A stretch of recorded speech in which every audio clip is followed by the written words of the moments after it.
자, 이번 시간에는 분사 문제는 어떻게 풀고 어떻게 접근하는지 그 방법에 대한 이야기를 좀 해보겠습니다.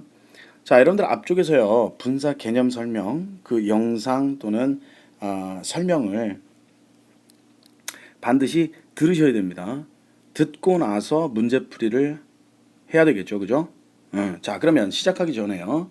우선 선생님이랑 같이 분사편에서 이야기했던 핵심 정리 몇 가지 정리하고 한번 가보겠습니다.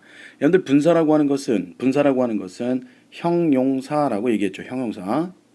자, 여러분들 형용사라고 하는 것은 어떤 역할을 하게 되냐면 두 가지 역할을 담당해요. 반드시 이것도 정리해 두십시오. 자, 명사를 갖다 뭐 해준다? 수식하는 역할을 하고 그 다음에 보호 역할을 담당합니다. 자, 그러면 이러한 역할을 하는 분사를 그냥 형용사라고 부르면 될 것을 왜 분사라는 또 다른 명칭으로 쓰냐 하면 이 분사라고 하는 것은 원래 태어날 때는 뭘로 태어납니까? 동사로 태어났던 놈이에요. 동사에서 태어나서 동사가 뭘로 바뀐 거죠? 형용사로 바뀐 겁니다. 영어는요, 동사를 이용해서 형용사, 부사, 명사로 자유자재로 바꿨습니다. 그래서 동사를 많이 알아두시면요, 그만큼 어휘력 당연히 좋아지고요. 그 다음에 이런 분사라든지 나중에 투부정사, 동명사 같은 거 만들 때 좀 쉽게 접근할 수 있는 장점도 있어요. 아시겠어요? 자, 그럼 다시 분사라고 하는 것은 원래 태어날 때 동사로 태어났다가 이게 뭘로 바뀐 거죠? 형용사로 바뀐 겁니다.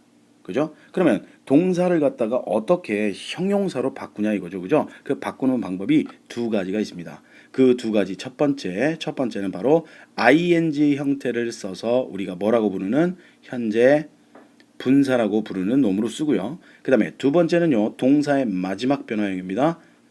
자, 그걸 우리가 뭐라고 하냐면 과거 분사라고 하지요. 그죠? 오케이? 오케이. 자, 그러면 우리가 PP라고도 하는데요. 자, 두 가지예요. 분사라고 하는 놈은 현재 분사라는 놈이 있고 그 다음에 과거 분사라는 놈이 있죠. 그죠? 자, 그러면 이제부터 얘네들은요, 동사에서 만들어진 뭡니까? 형용사가 되는 겁니다. 따라서 동사에서 만들어졌기 때문에 이 분사라는 형용사에는 어떤 의미가 들어갈 수밖에 없냐면 당연히 동작의 의미가 들어갈 수밖에 없죠. 이해되셨나요? 이해되셨나요? 하나만 예를 들어 드릴게요. 자, 우리가 떨어지다 fall이 있죠. 그죠? 이거 수업 시간에도 했던 내용인데 fall은 동사입니다. 여기까지는. 근데 이 동사에다가 ing 붙입니다. 그럼 얘는 뭐가 되죠? 그렇죠. 형용사가 됩니다. 절대 동사 아닙니다. 형용사입니다. 그러면 뜻이 뭐냐면요. 떨어지는의 뜻입니다. 또는 떨어지고 있는의 뜻입니다. 어때요? 형용사가 되면서 이 형용사 안에는 어떤 의미가 있나요? 동작적 동작의 의미가 있죠. 동작의 의미를 담고 있다는 얘기죠. 과거분사도 마찬가지입니다. 자, fallen이라고 합니다. 과거분사는요. 그럼 이거 의미가 뭐냐면 이거는 떨어지는이 아니라 떨어진의 의미가 있습니다. 어때요? 떨어진. 잘 보시면요. 동작의 의미를 그대로 고스란히 갖고 있죠. 그죠? 그래서 동작의 의미를 갖고 있는 형용사를 분사라고 합니다. 알겠죠? 그죠? 자, 이 개념 정리 먼저 해 두십시오. 그 다음에 현재 분사라고 하는 것은 여러분들 어떤 의미냐, 우리나라 말로 어떤 의미냐면 두 가지 의미가 있는데 하나는 뭐냐면 뭐뭐 하고 있는의 뜻이 있고요. 그 다음에 두 번째는 뭐뭐 하는 정도의 뜻이 있습니다.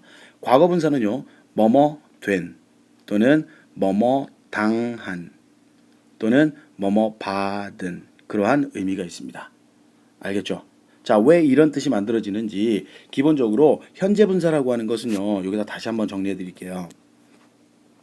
자, 현재 분사라고 하는 것은 어떤 의미가 있다 그랬어요? 진행과 그 다음에 능동의 의미가 있다.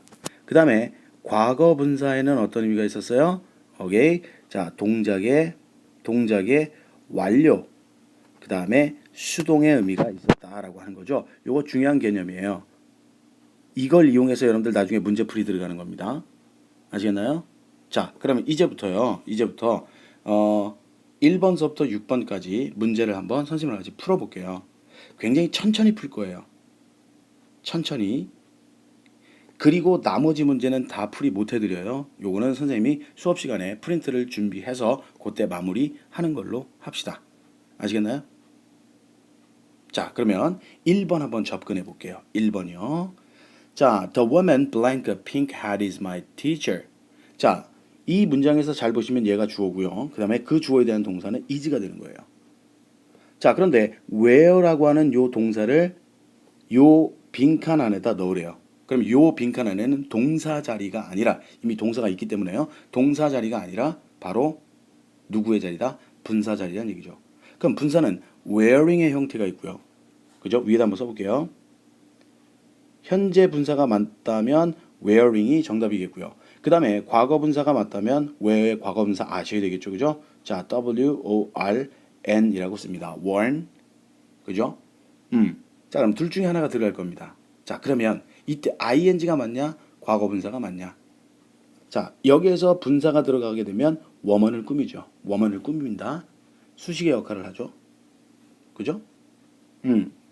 자, 그러면 수식어와의 관계를 따져봤을 때 그 여자는 이 동작을 하나요? 당하나요? 뒤에 pink hat이라는 말이 있는 걸 보니까 모자입니다. 모자를 그 여자가 쓴다라는 얘기가 들어가겠죠. 그죠? 자, 그렇다면 그 수식을 받고 있는 명사가 어때요? 그 동작을 하겠죠? 이게 바로 능동관계라는 얘기예요. 지금 선생님이 능동관계 어떻게 파악했어요? 수식을 받고 있는 명사와의 관계를 파악했죠. 그렇게 하는 겁니다. 그럼 정답은 뭐가 돼요? wearing이 돼요. 정답은. 그래서 wearing서부터 어디까지요? wearing서부터 hat까지는 woman을 꾸미는 말이 됩니다. 그래서 분홍색 모자를 착용하고 있는 또는 쓰고 있는 그 여자는 우리 선생님이다 라고 해석하면 되겠죠. 그 다음에 2번 접근해 볼게요. 그는요 계획합니다. 살 계획이죠. 뭐를 살 계획이냐면 자동차를 살 계획이래요. 그런데 요 자리에다가 use의 변화형을 쓰래요. 꾸며줘야 되겠죠. 누구를? 자동차를요. 그죠? 그러면 using이 들어가든 used가 들어가든 하겠죠. 그죠? 그럼 관계를 따져봅니다. 자동차는 이 동작을 해야 못해요? 못하죠. 그죠? 그 관계가 바로 수동입니다. 자동차는 사용하다라는 동작을 당해야 됩니다. 맞나요? 그 동작을 받아야 되죠. 그게 바로 수동입니다. 그럼 여기는 using이 아니라 뭐가 정답이에요? 그렇죠. used가 정답이에요. 이렇게 접근하는 거예요. 3번 갈게요. 자, 그녀는 동사 나왔죠. 그죠? 자, 그 뉴스에 surprise. 자, 요거의 두 가지 현재 분사, 과거 분사 형태 아셔야 되겠죠? 하나는 surprising, 하나는 surprised. 자, 요거는 어떻게 활용하시냐면요. 선생님이 분사 개념 강의에서요. 감정과 관련된 형용사, 즉 감정과 관련된 분사에 대해서 얘기했죠. 그죠?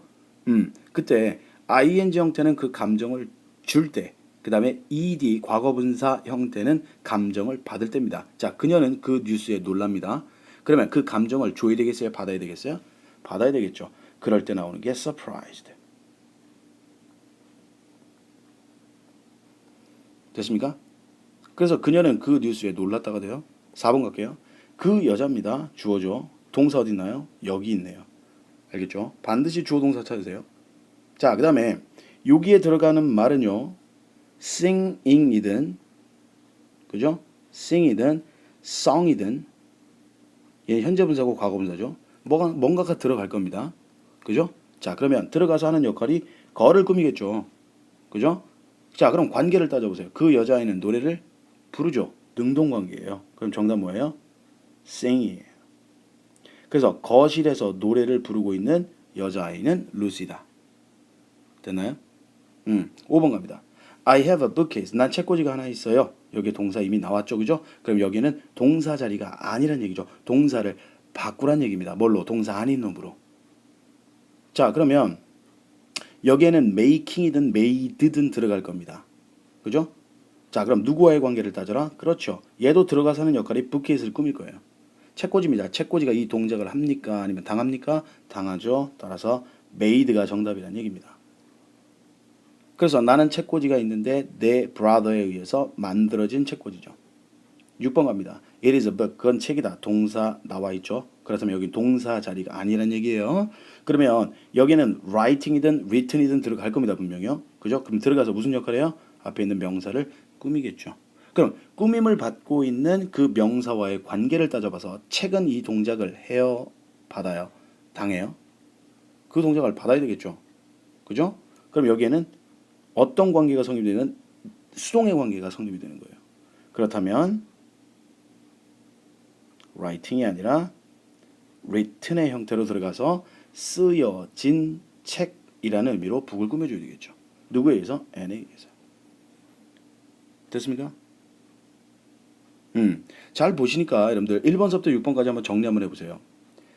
분사라고 하는 게 명사를 수식할 때는요. 명사를 수식할 때는 잘 보시면 이게 명사입니다. 그죠? 자, 분사가 앞에서 꾸미는 경우도 있고 어때요? 분사가 뒤에서 꾸미는 경우도 있었어요. 그죠? 그 경우의 차이는 뭐냐면요. 분사가 혼자 꾸밀 때는 앞으로 옵니다. 명사 앞으로 오죠. 근데 분사가요. 뭔가로 인해서 길어집니다. 예컨대요. 1번 보세요. wearing이 독자적으로 꾸미는 게 아니라 a pink hat이라는 딸린 식구를 데리고 있죠. 길어졌죠. 그죠? 그럴 때는요.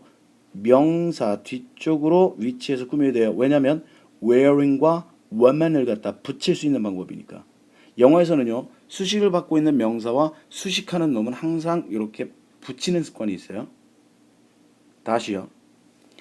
중고 자동차 할 때 used가 명사 앞에서 꾸몄죠. where 얘는 딸린 식구가 없이 독자적으로 꾸미잖아요. 그럼 명사 앞에서도 바로 붙죠. 그죠? 굳이 뒤로 돌릴 필요가 없다는 얘기입니다. 알겠습니까? 오케이. 자, 그래서 분사가 명사를 꾸밀 때는 수식의 위치는 앞, 뒤가 다 된다. 그런데 뒤에 오는 경우는 뭔가가 붙어 있을 때다. 되나요? 오케이. 자, 여기까지 해서요. 지금 선생님이 분사풀이를 아주 천천히 했습니다. 알겠죠? 그러면 나머지 문제는요. 선생님 이 영상 강의를 듣고 이제 7번서부터 나머지 문제는 여러분들 스스로가 한번 해결해 보십시오. 그죠? 자, 여러분들 수고하셨습니다.